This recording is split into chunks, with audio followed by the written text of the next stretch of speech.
Knowing what cards not to play or what specific archetype they're playable in is one of the most important format-specific level ups. Lots of content creators show you what cards to play, and if you want a 5-minute overview of that, check out our episode in the link above or in the description below. But in this episode, we'll deep dive on what cards you should be avoiding and not considering as signals in your color tallying for Aetherdrift draft. If you're not familiar with our system of color tallying, it's the best way to read what colors your seat is open to. Check out our episode on color tallying in the link above or in the description below. Now let's get to knowing what cards to avoid and in what narrow situations they're playable. So today we'll be using limited grades instead of 17 lands because limited grades uses 17 lands data, but it has a helpful deck-specific analysis grade when you click into the card, letting you know which archetypes it is good in particularly and which it's not. We'll review the common and uncommon cards at a D- or lower, as these are the cards that you should almost never put into any deck. Now, there are a few exceptions to that. That we'll go over as we go over the cards. We'll go completely through white first and then through the other colors in Wooburg order. You'll notice that there's very little blue, black, or green, as these colors are very deep. And for those colors, we will also include the cards rated at a D, just so that we have some cards to review in that area. If you want to see how good a card is for a particular deck without bias on color strength, consider looking at the improvement when drawn metric on 17 lands. So first up in our list, we have Leonin Surveyor. It's a 2/2 Cat Scout for 2, and it has start your engines, and during your turn, the creature has first strike at max speed. There's a common of these in every color, but at max speed, you can pay 3, exile it from your graveyard to draw a card. Of note with this card, it gets a bit better in either red-white or white-black, where it goes from a D- all the way up to a C-. And the reason for that is because these two archetypes make particular use of the start your engines mechanic, or more use of the start your engines mechanic. And so there's more ways to get a little bit more out of this card. Otherwise, it's basically just a 2/2 for 2. The first strike on your turn is nice. It might let you get some damage in, but most likely it's going to bounce off something that has higher toughness than it, or it's just going to trade. So a lot of times this is just not proven to be a good card. Up next, we have Cloudspire Captain. This card, it just is a lord for your mounts and vehicles in a set that doesn't want to play a whole lot of vehicles. And even in mounts, it's not that great. You want to be able to be aggressive, and 2/3 for 3 is not aggressive here. And also the basically mounting is not the world's greatest strategy in the set. So it does have higher win rate in red-white. I think that's because, again, you want to be aggressive with your +1/+1s when you can, and then you do have mounts and vehicles in red-white that board buff really does help with. Right. But still not a great card across the board. And you'll see a lot of these cards where it's bad across the board. It's better in red-white, but what that's really indicating is don't play red-white because it's just not a strong enough color pair to be competing with the other colors. So next up, we have Tune Up, which as a sorcery allows you to bring something back from graveyard. And if it's a vehicle, it becomes an artifact creature. So it's a little bit of graveyard recursion, and it's just bad. I mean, there's not a lot of data on the card specifically on archetypes outside of blue-white. But blue-white is sort of the most natural home for it, and it's still a D-. So it's just not a good card for the mana, particularly as an uncommon.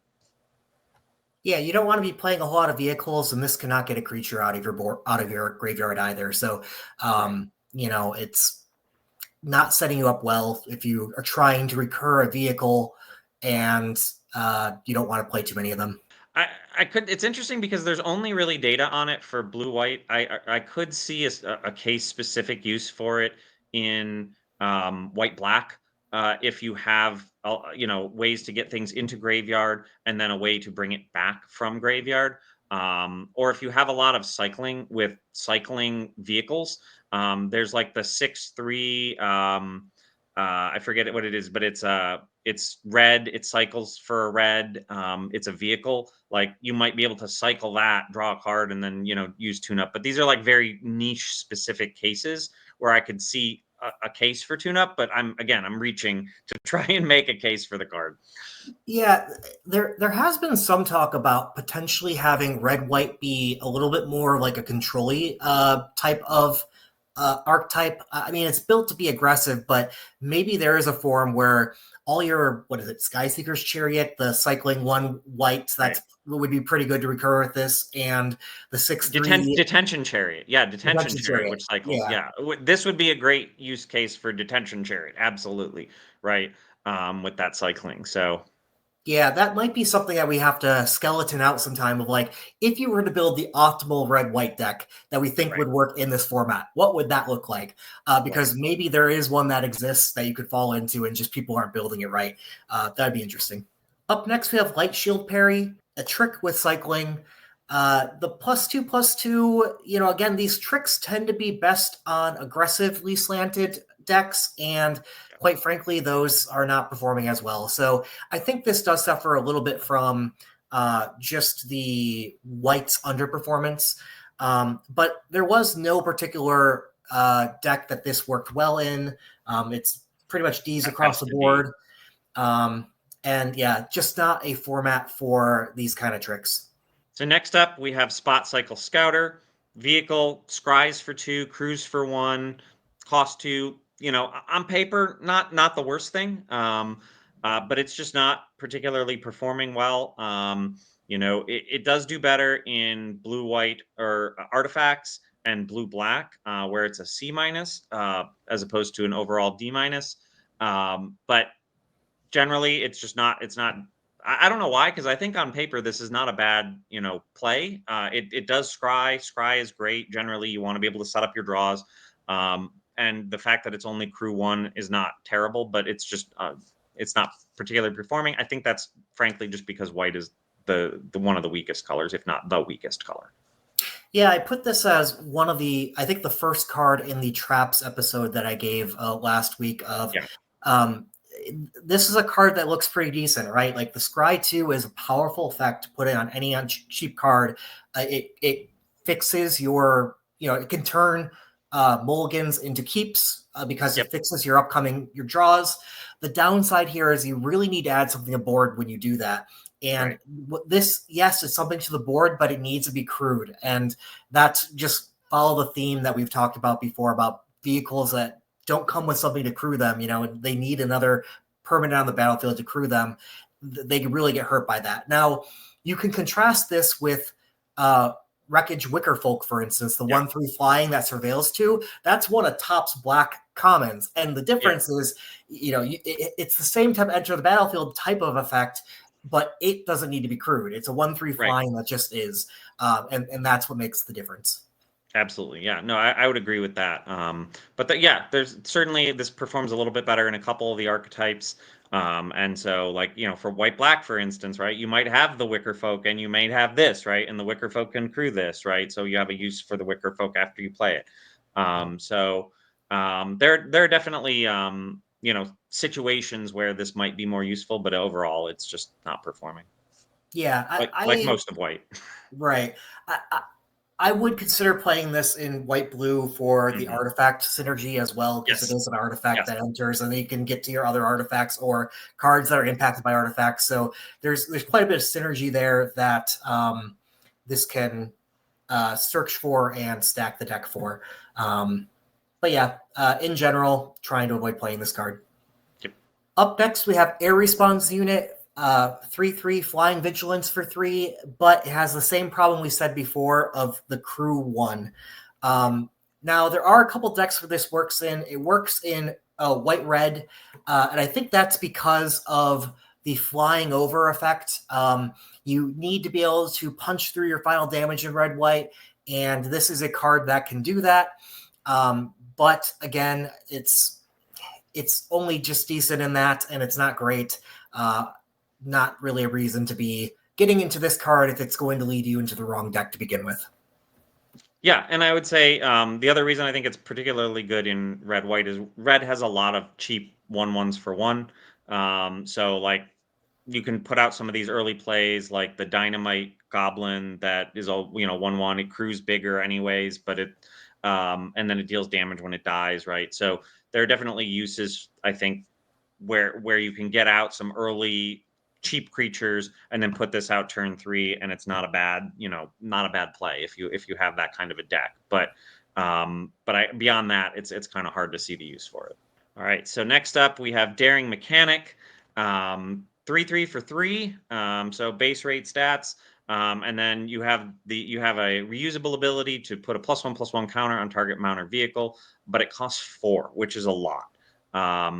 And this is pretty terrible across the board. It's slightly better once again in red white, but it's only marginally so. There, it's like a top tiered sort of like filler, I would say.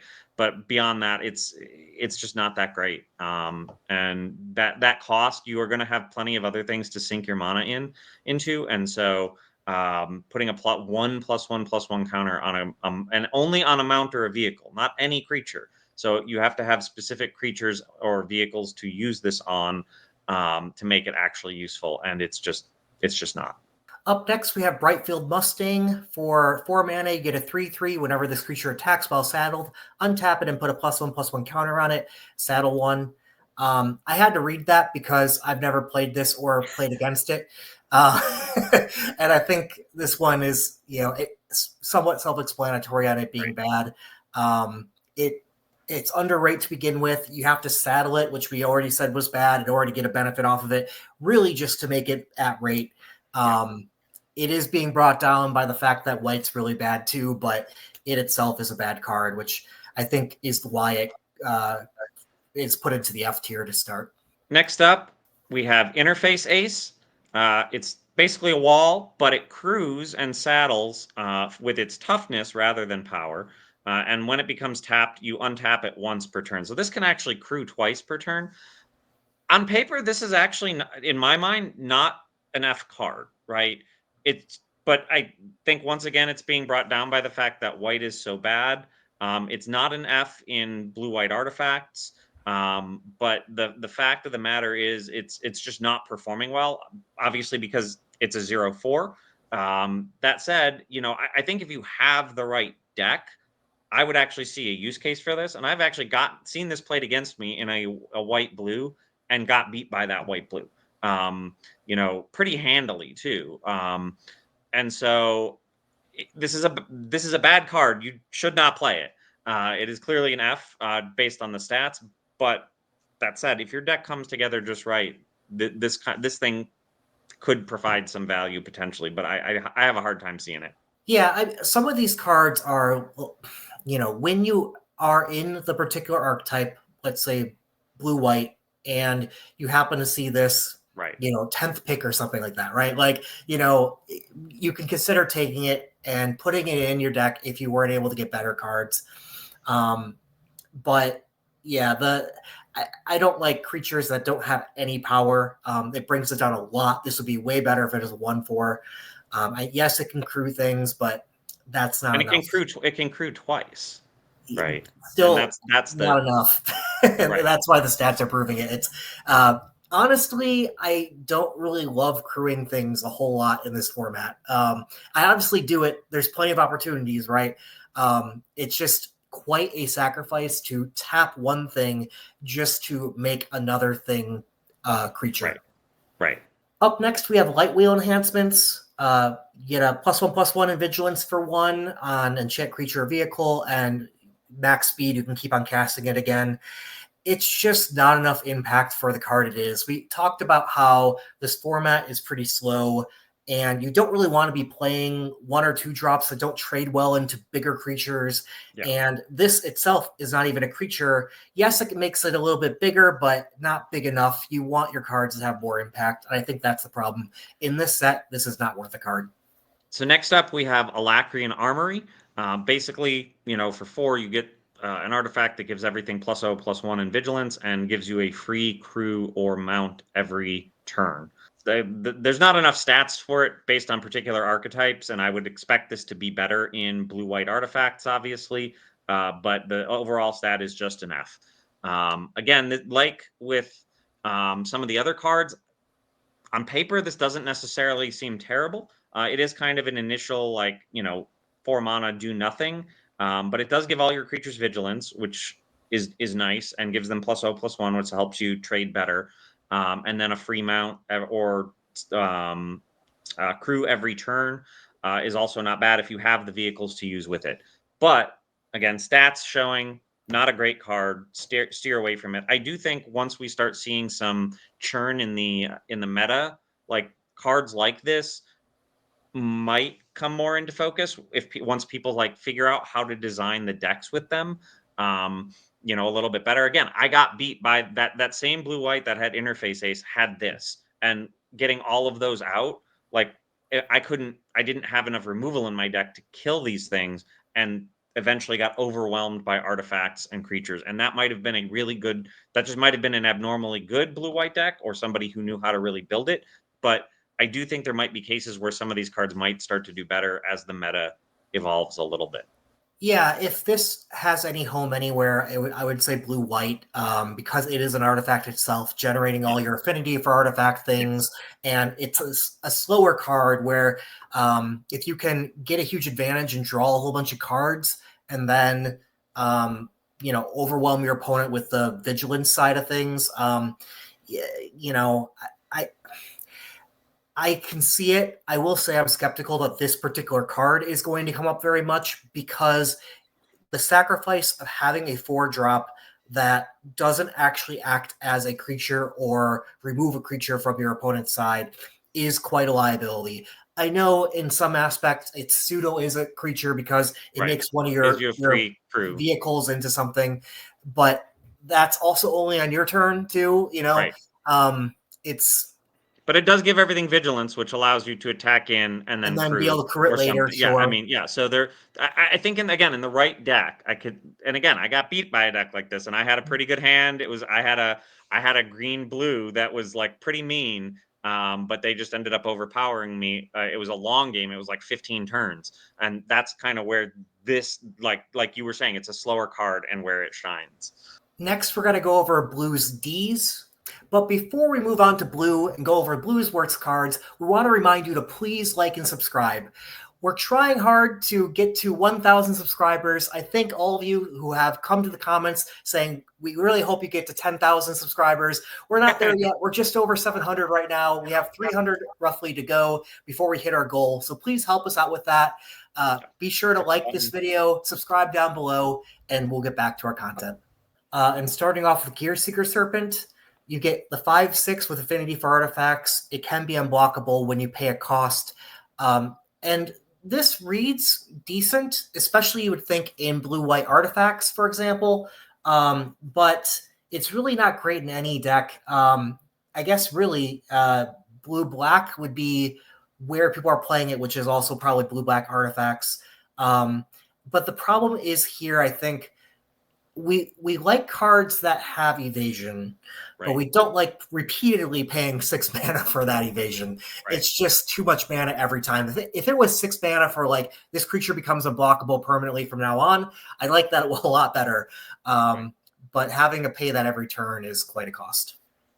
That's true. I will say, I see this card as kind of a closer in a lot of games where I have seen it played. Right, you get your opponent down, and you just need to break through that last like 5 damage per se. So as long as this can stay on the board 1 turn, it can do that. Right, I wouldn't completely put this card all the way out there. I do think it's something, again, that as the meta shifts, it might come up a little bit more. But yeah, it's understated for its cost unless you're playing it in the right deck with a lot of artifacts, where you're going to be able to get that affinity down to get it costing 4, maybe 5. And then, you do have to pay to actually get it through in most cases. And then, but yes, if you can get your opponent down a little bit, this could potentially be a decent finisher. All right, so next up in blue, we actually have one of my favorite bad cards, which is Trade the Helm. So basically, for 5 mana, you get to exchange control of target artifact or creature you control with target artifact or creature your opponent controls. It also has a cycling. It is a C in blue-white, and a D or D minus basically everywhere else. And it's a C in blue-white, obviously, because you have a lot of artifacts that you can, like, cheap bad artifacts that you can trade for your opponent's really good creatures or really good artifacts. But I actually secretly love this card in a lot of ways, and I have played it a couple of times. You want to have if you are going to play this card, you want to have things that you want to trade, right? And so there's the blue has the Thopter generator, right? Artifact vehicle, I think. And I think it's whenever you draw your second card every turn, you create a 1/1 Thopter. If you've got ways to do that, or if you have the blue creature that creates the 1/1 Thopter, right? Those can be enablers for something like this. But beyond that, if you don't have something that you actually want to trade to your opponent with this, it's just a terrible card. Yeah, I'm not sure exactly what people are trading in blue-white. There's a lot of artifacts, right? So there will be a lot of artifact fodder to trade off there. Blue-black, I could see potentially trading off like Grim Bauble. Yes, once you have it on the field, yeah. that's perfect thing to trade, right? So I do think that this is a card that has a spot. It's not a high pick or anything, Right. but it's playable when you have the artifact fodder around to play it. Important thing to note when you use this, right, is that it does not negate summoning sickness and things like that. So you can't just use it on something your opponent just played and attack in with it. Just fun thing that I recognized while playing the card. So that just makes it worse, right? Up next, we have Glitch Ghost Surveyor, 2/2 flying, start your engines for 3, and it has max speed of doing the exile thing from graveyard to draw a card. Quite frankly, blue just doesn't really care that much about max speed. I think that's really the problem here. This does have to start your engines and enables you to fly over your opponent to get the speed increasing, which made me kind of like this a bit in the pre-release grades. But yeah, blue doesn't care enough about that. So it's just doing something you don't really want to do in this color. There's just not enough enablers. If you are playing like a, mostly red deck and splashing blue, and you've got a ton of, speed things that care about max speed, you could throw this in, but you probably have better cards. So next up we have Stall Out. Basically tapping down a creature or vehicle and putting 3 stun counters on it. It also has cycling, but it's just not good. It doesn't play well. It doesn't trade well, surprisingly. So you're mostly probably going to use this for the cycle most of the time. And if you do need it, it's only a sorcery. So it's not like you can even do it on your opponent's turn. You're not surprising them with it. And so it's just, it's bad. If it was an instant, I could actually see a really great use for it against vehicles, because your opponent would have to crew the vehicle, and then you could tap down the vehicle at the end of their main phase before they can declare attackers. And then that would actually be a really interesting case for it. But yeah. I do think that this card read better than it actually ended up, and it would be better than it ended up in a lot of other formats. The problem with this card is a few things. You are going down a card using it, right? Because you're just putting stun counters on something. You're not removing that. And this game, this format goes long enough that they're going to eventually untap with their thing and be able to use it. Now you're just down a card. So I think that hurts it a lot. It works well in aggressive formats where you can take out one of their blockers and get in for your final points of damage. But as we mentioned, aggro just doesn't quite have a place yet in this format. Maybe as green ends up being overdrafted more in the next couple of weeks, maybe some of the aggro decks will get a bit better, and we'll see like blue-red, for instance, might improve, and this might be a player in that deck. But until interestingly, blue-red is the only color it's not an F in. It's a D- in blue-red. So yes, you called that exactly. And last up, we have Spell Pierce, counter target non-creature spell unless its controller pays 2. A few problems with this. First of all, I think it's really just a constructed card. Second of all, it says non-creature spell on it, where all limited formats are mostly creature driven. And the last piece is that unless its controller pays 2, that's not quite enough. It's a bad draw late because they'll have the mana around to pay the 2, even if you can do the thing. And yeah, it's a slow format where people are going to have a lot of mana around a lot of cases.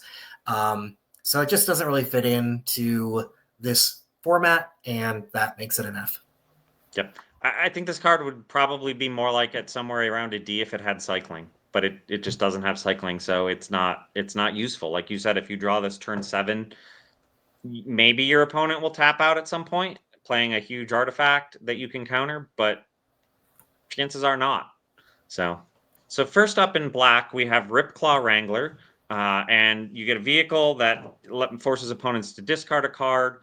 But it's slightly understated, even for a vehicle. And normally you want your vehicles, if you're going to have them, to be overstated. And it's got crew 2.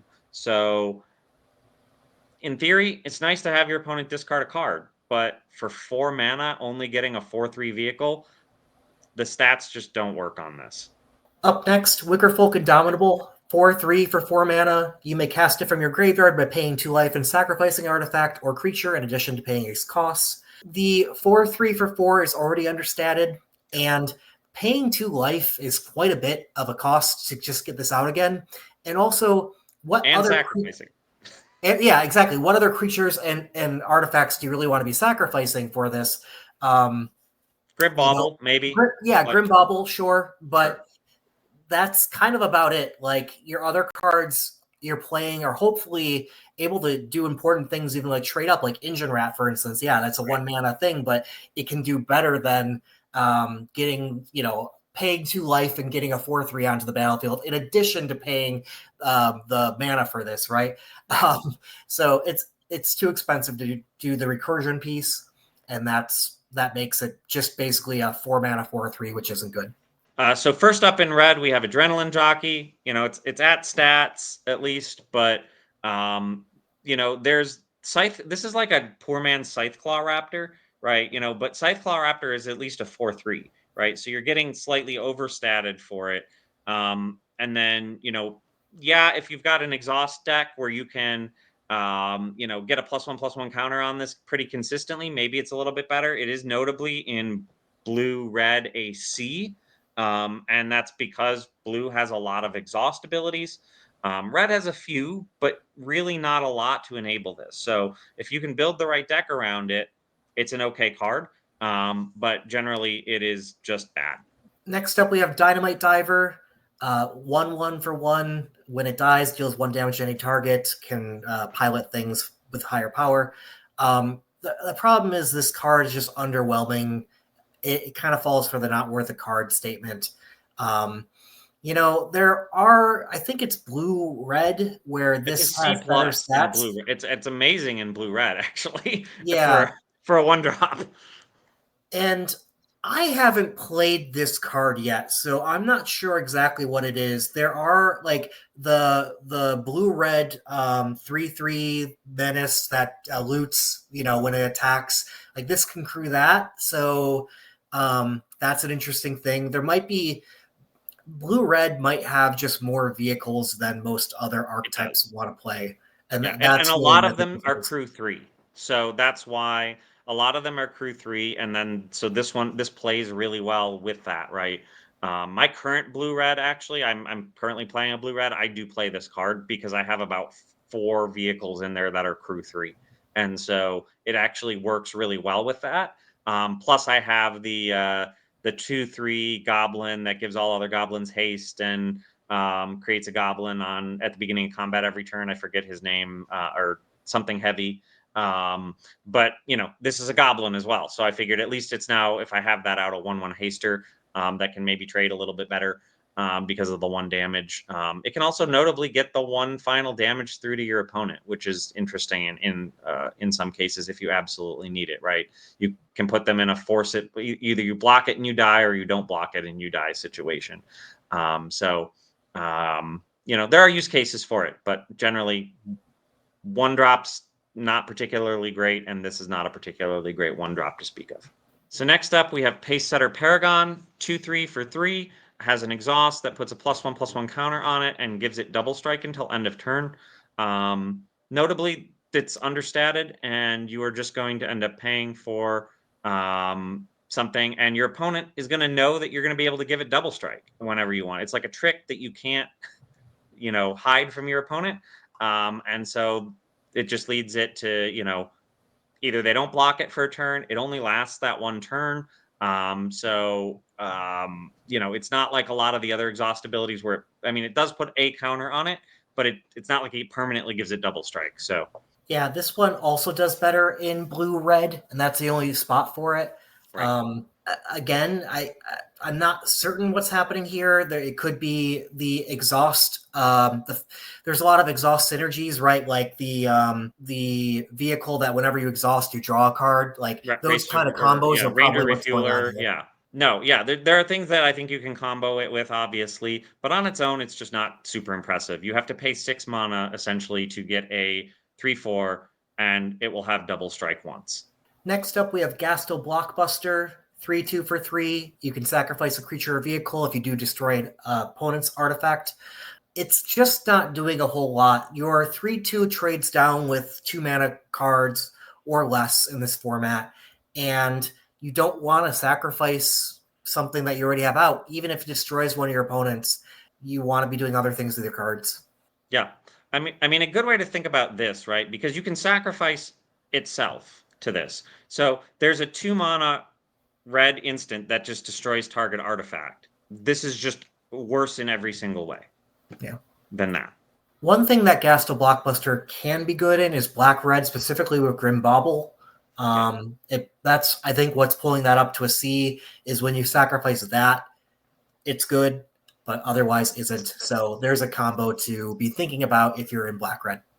Right, and black-red also has other graveyard interaction that can make it useful where you may not care about sacrificing, and then you can maybe bring something back, right? Or like with Grim Bauble, you could get it in your graveyard, and then you've got potential recursion to bring it back with a few cards, and basically use the removal again, something like that. So there are some circumstances, but very few. So next up, we have Goblin Surveyor, 3/2, 3 mana, trample, start your engines, and it's one of those that at max speed you can pay 3 to exile it and draw a card. It's just understated. The trample's likely not going to come into play a whole lot because unless they're only blocking it with a 1/1, or a 2/2, you're just not going to get damage through with it. Now, it is nice because you're incentivized to attack with it. You can then exile it and draw a card later in the game, but it's just understated for what you're getting, and you're not getting a lot. Up next, we have Kickoff Celebrations. Yes, this starts your engines, but it doesn't put anything onto the battlefield to help you push for more speed. Yes, you discard a card, draw 2 cards. That's always been okay in formats. Right. And you can give your creatures and vehicles haste, but that's not enough for a card. Ultimately, this card just doesn't pull its weight doing what you want in the format, I think. It's bad across the board in every deck. Right. I think the one use case you can have for this is if you have a lot of those blue cards, and this is why it is slightly better in blue. I think if you have the blue cards that add counters when you discard cards, or or the Thopter generator when you draw your second card in a turn, right? There are cases where you can get some synergies out of this card, and it makes it slightly less bad. But you have to have enough of those, and then even then it's still very only marginally a card that you would want to put in your deck. So next up we have Magmakin Artillerist, 1/4 for 3, pretty understated overall. But whenever you discard one or more cards, it deals that much damage to each opponent. It itself has cycling and deals 1 damage when you cycle it. Again, this is one of those, if you have a deck built around cycling or discarding, it is notably rated a D in blue red, but it's not. Again, you have to build your entire deck around it in order for it to be good. And it's just generally not a good card to play. You can play it as filler. I have played it as filler, but it's not something you're really looking for. There are better cards. We have Reckless Velocitor, 3/3 for 4. Whenever it saddles or mounts anything that mount or vehicle gets +2/+0 and gains trample until end of turn. We already mentioned you don't really want to play a whole lot of mounts and vehicles, so this is really just a way to pilot something and push through a little bit more damage. But at 4 mana, you'd really rather be spending your cheaper creatures to do the piloting that's out there. And this itself as a creature is understated, so it just doesn't play well in the format. Not a high efficiency card.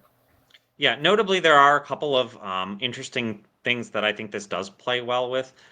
There is a red vehicle that's a 6/3 that has crew 3, right? Something like that. It's a 6/3 for 4. Like making it be an 8/3 trampler for 4. It's going to die, but if that lets you get in your last damage, maybe it's worth it, right? But again, it's very limited cases. This is notably a C in red white. Yeah. But red white, we've already kind of covered, not a particularly good archetype to play. And that's more just saying, don't play this card more than anything else. Red white does really need to get through its damage to finish off the opponent. This is a way to do that, Right. but it's a tough way to do it, and it's tough to do in general. So next up, we have Spire Mech Cycle, 5/4 for 5. So it's our vehicle. So it's already understated for a vehicle. It does have haste. It does have an exhaust that makes it an artifact creature by tapping another untapped mount or vehicle you control. It gets a +1/+1 counter when you do that. For each mount and or vehicle you control other than this. And then it has crew 2. It's just understated for a vehicle. You have to have another untapped vehicle or mount to use it. Notably, it's significantly better at a D+ in red white. Again, because that is like a color that or a combo that has both mounts and vehicles, but it's expensive. Sure, it's got haste, that's wonderful, but you're going to have to tap down something else to effectively use it, either by crewing it or by making an artifact creature. Doesn't have trample, so it's not going to go over your opponent. And so yeah, it's just not good. And then lastly, in red, we have Push the Limit. Return all mountain vehicle cards from your graveyard to the battlefield. Sacrifice them at the beginning of the next step, but they have haste. So it's an interesting finisher. It is one that I would be looking forward to make work at some point in the format, but it's not one that I think is particularly great, given we've talked about not putting a whole lot of artifacts. Not putting a whole lot of mounts and vehicles into your deck. I do think this will be an interesting one in the cycling deck where you cycle all those vehicles, the 6/3 that you talked about, Yep. Get those in your graveyard and then finish them off with this. I think there's something to that, I don't think it's great, but it'd be really fun to do. Right. Well, I mean, that's you're talking about my current deck. Yeah. I play 2 copies of the 6/3 vehicle with the cycling, and I play Push the Limit. I'm trying it out. I haven't actually drawn Push the Limit yet, but I am 2-0 with the deck, so it's working for me so far.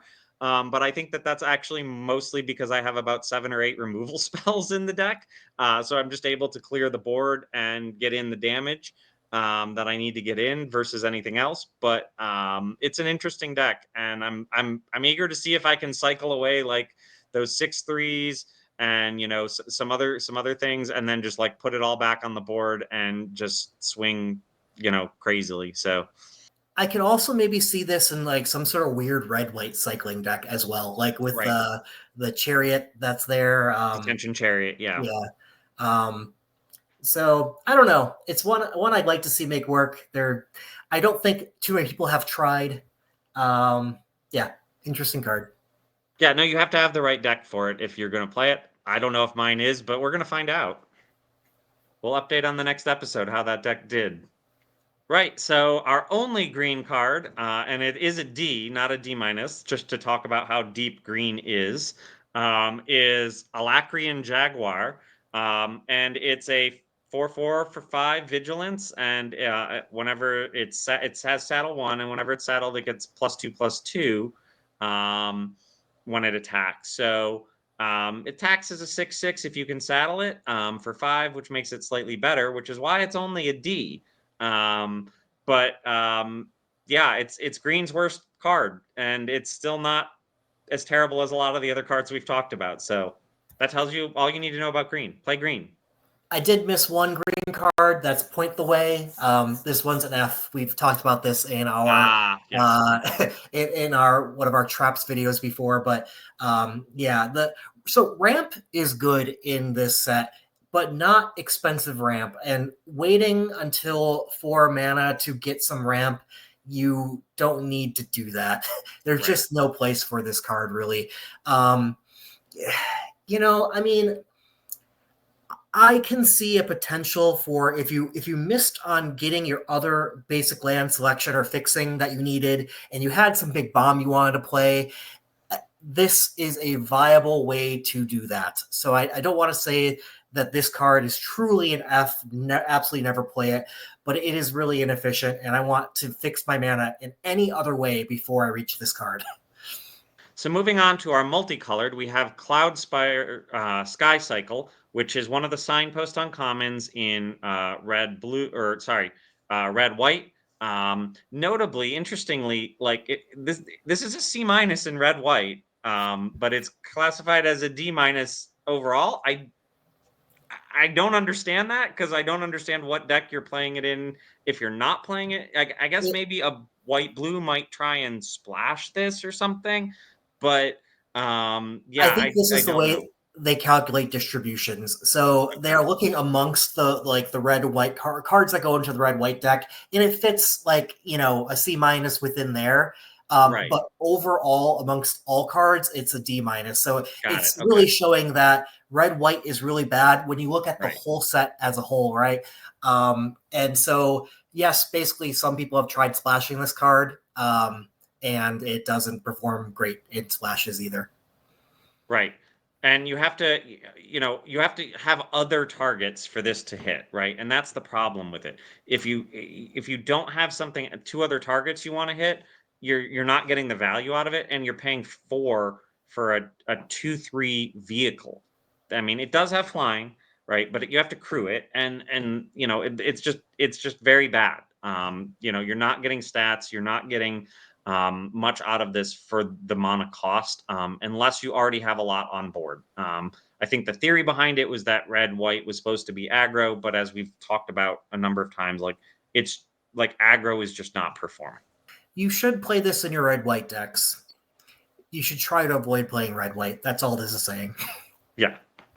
Moving on to artifacts. Up first, we have Walking Sarcophagus, a 2 mana 2/1 that has start your engines and a max speed of becoming a 3/3.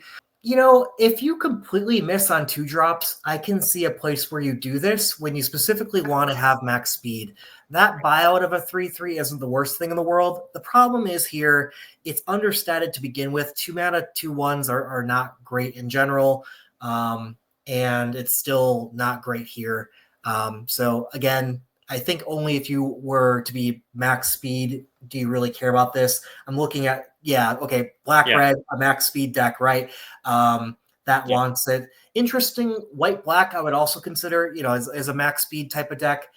It's not that great there, although in general I think white black isn't a great archetype in this format. Yeah. Yeah. So next up, we have Guidelight Matrix.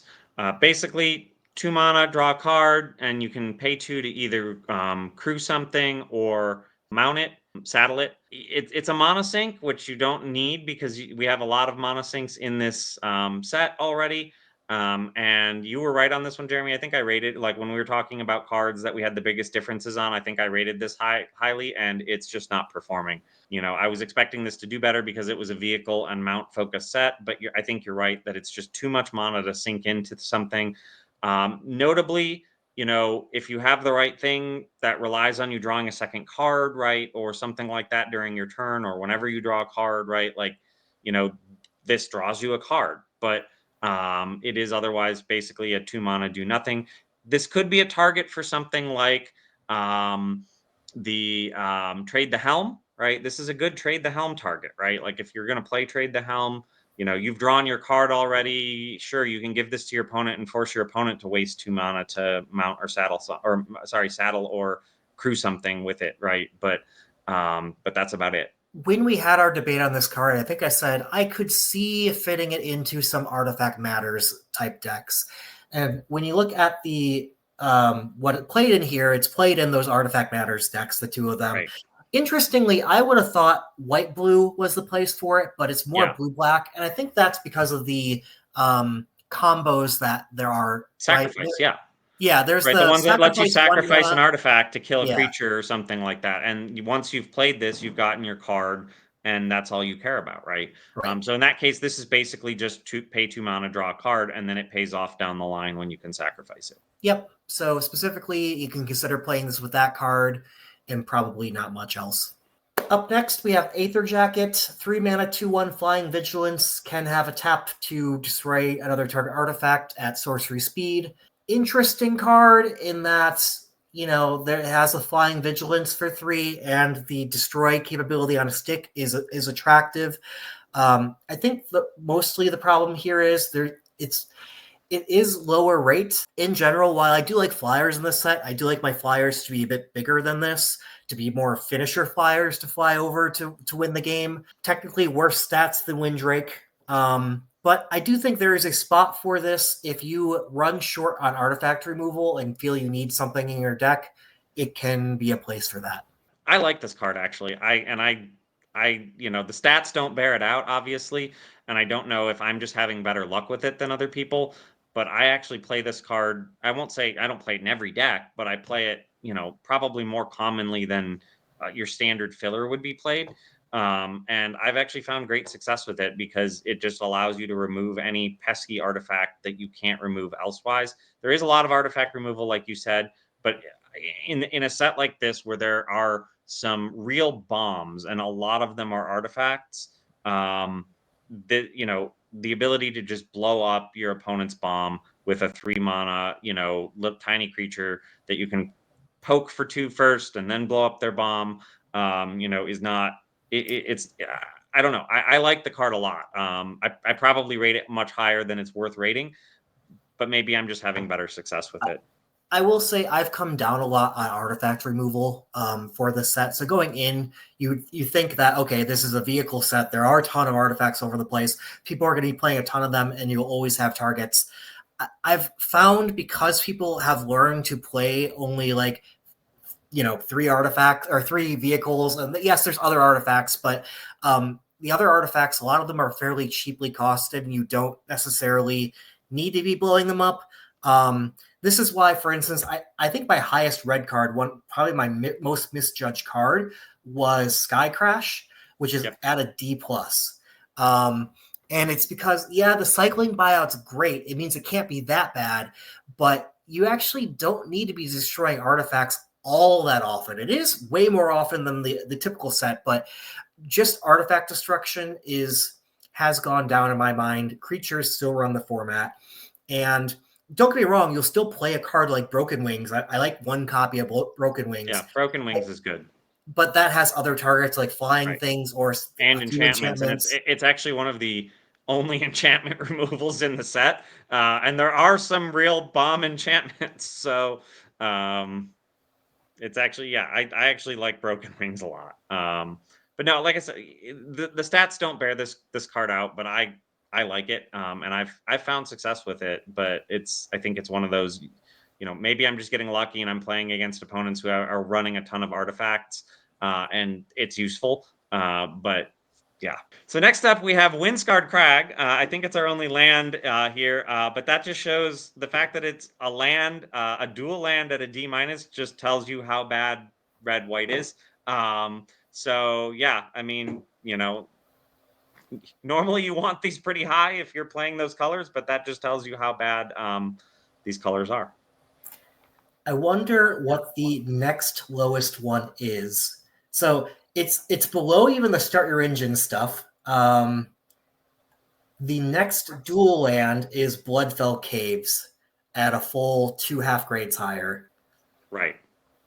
So yeah, no, that tells you what you need to know, right? It's just not good. It's not playing. I mean, interestingly, the rare version of this, Sunbillow Verge, right, is also a D- card. Next up, we have Rover Blades. 2/2 double strike for 3, but you have to crew 2 on that, and you can equip it onto a creature to give that double strike. I don't know. This has been scary on my opponent's side occasionally. So, there's that to say for it. I've never played it myself. I have never liked it. I don't just like giving something double strike, and I don't like having to crew my things, that don't have like enter the battlefield effects and stuff like that. So that's why I've avoided playing it. It seems like that's the right decision. But if they get something big, meaning scary with double strike on it, it can occasionally, um, cause you to lose a game or be threatened by it. Right. I think the way to think about this card is pay 7 to give something double strike. And that can win you games, right? As a finisher, right? If you've got something in the air, if your opponent stalled you on the ground and you've got something fairly large in the air and giving it double strike will win you a game, great. Yeah, you'll win games for this. But you're paying 7 mana to give something double strike. And there are just more effective ways to either do that or give something trample or, whatever you need to do in a set. And this ain't it. Now at F, we have Skybox Fairy. Just all around, kind of bad card. The most useful case you can make for this card is the cycle ability, frankly. So if you have a deck, like it's actually a D minus it is not an F, it is a D minus in blue red, specifically because if you are playing a cycling deck where you can, get some benefits from either the discard or the draw from the cycle, great. That's the best use case for this card most of the time. Otherwise, you're paying for an understated flyer that you also have to crew. I have yet to do this, but I would be tempted to play one of these if I got a transit mage, maybe even 2, and I only had one other thing to go fetch with my transit mage, picking off an artifact at 4 or 5 mana. I would probably just fetch this to cycle it, Right. But it still is like kind of like draw a card in that case. Right. But the thing you really want to be fetching with Transit Mage is the 3/2 for 5 that draws you 2 cards, right? Which is, much better in that case. This is why I said, though, if I only ended up with one other thing in my draft, right? So, I can see a case for that. It's not particularly strong. I just want to call that out. And last up in our artifacts, we have Racer's Scoreboard. For 4 mana, you get to start your engines. When this artifact enters, draw 2 cards, then discard a card. Max speed, spells you cast cost 1 less to cast. We already talked about how the red one that discard 1, draw 2 wasn't great at 2 mana. Paying 4 mana for it, yeah, I have no idea. I don't see any situation where I'd play this, and I feel pretty comfortable saying literally never put this in your deck. Well, that's an appropriate way to end it. after we've gone through a bunch of cards and talked about, well, that you might want that here, you might want that there. No, just this card, never ever play this card. Join us next time when we're going to try and give a little bit of a meta update. So normally we see some interesting meta shifts about 2 weeks after the set comes out, as people kind of figure out what to draft, what not to draft. And things start getting a little overdrafted. We think that might come a little bit quicker this time because, as we've kind of said, green is just so good, and so people are catching on quick. Force green, force green, force green. So we think that meta shift might come up a little bit quicker. So we're hoping to maybe around week and a half in somewhere about that to have a little bit of an update and be able to talk about how we see some shifts in the meta. So stay tuned. See you in the next one. See you in the next one.